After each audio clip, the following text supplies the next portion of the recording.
soit sur des raisonnements vérifiés par l'expérimentation. Démonstration, possibilité d'expérimentation. Ce sont les fondements de la science. Je crois que nous l'avons déjà souligné lorsque nous avons montré les différentes méthodes de la science à travers l'étude sur la théorie, l'expérience, etc. et les différentes sciences. Voilà.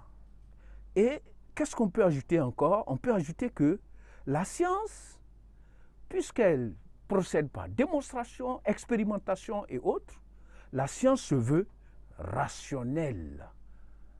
Elle est basée sur la raison. Elle se veut objective. Elle se veut méthodique. Elle se veut vérifiable. Et elle se veut universelle. Universelle, acceptée par tous. Et on peut dire qu'on distingue 3 types de sciences, déjà vues.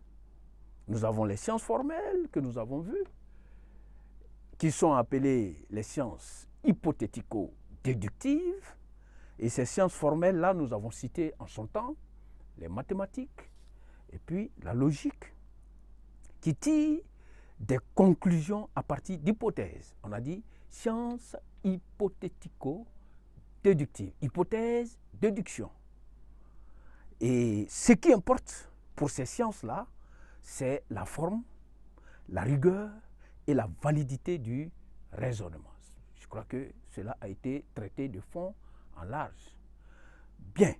Et nous avons, secondo, les sciences humaines. Les sciences humaines, appelées encore sciences sociales, qui étudient tout ce qui caractérise l'homme, l'humain. C'est l'exemple de l'histoire, par exemple. L'histoire, on a vu l'histoire aussi, comme exemple même de sciences humaines dans sa méthode. Il y a la sociologie, la psychologie, l'anthropologie, etc., etc., etc. Plusieurs d'autres sciences sont appelées aussi des sciences humaines. Les sciences expérimentales, pour finir, ou encore appelées les sciences de la nature, ou encore appelées les sciences empiriques.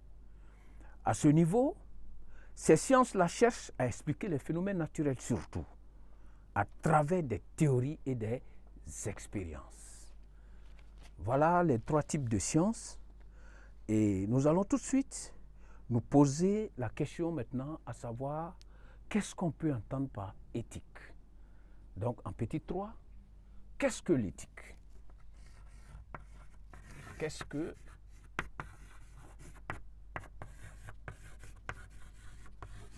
l'éthique?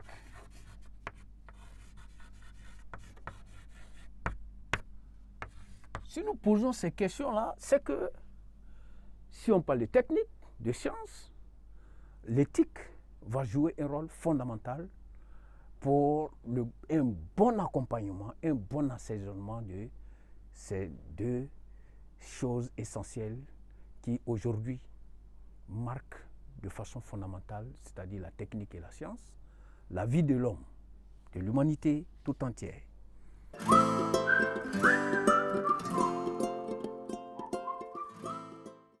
Nous allons continuer avec le grand 2, où nous allons noter le rapport qui puisse exister entre la technique et la science. Donc notons ensemble d'abord le grand point de rapport entre la technique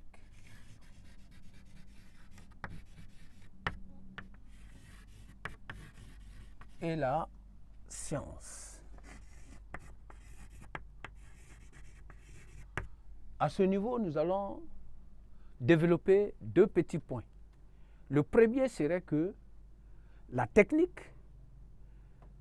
se distingue ou semble se distinguer de la science. Et le second, nous allons montrer en quoi la technique et la science peuvent également se confondre. Donc en petit 1, notons cela. La distinction, nous allons le mettre en couleurs différentes. la distinction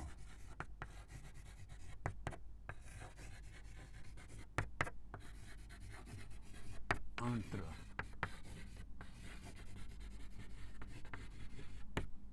la technique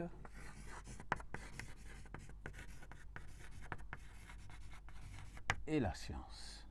En quoi la technique et la science peuvent-elles se distinguer?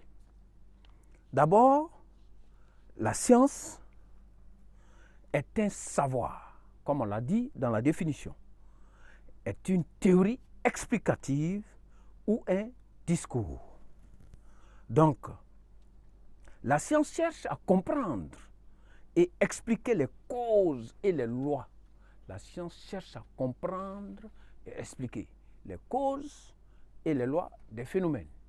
Tandis que la technique, elle relève de l'action et du savoir-faire. À ce niveau, la technique est le domaine de l'application, de la mise en pratique.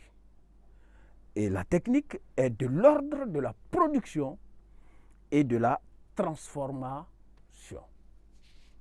Voilà ce que nous pouvons retenir. Et nous pouvons aussi continuer en disant que la science serait donc un mode de connaissance sur le réel. Mode, notons cela, la science serait donc la science, mode de connaissance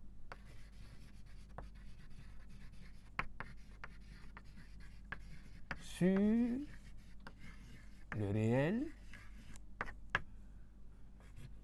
la technique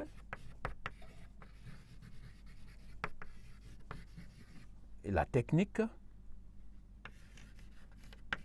est un mode aussi d'action.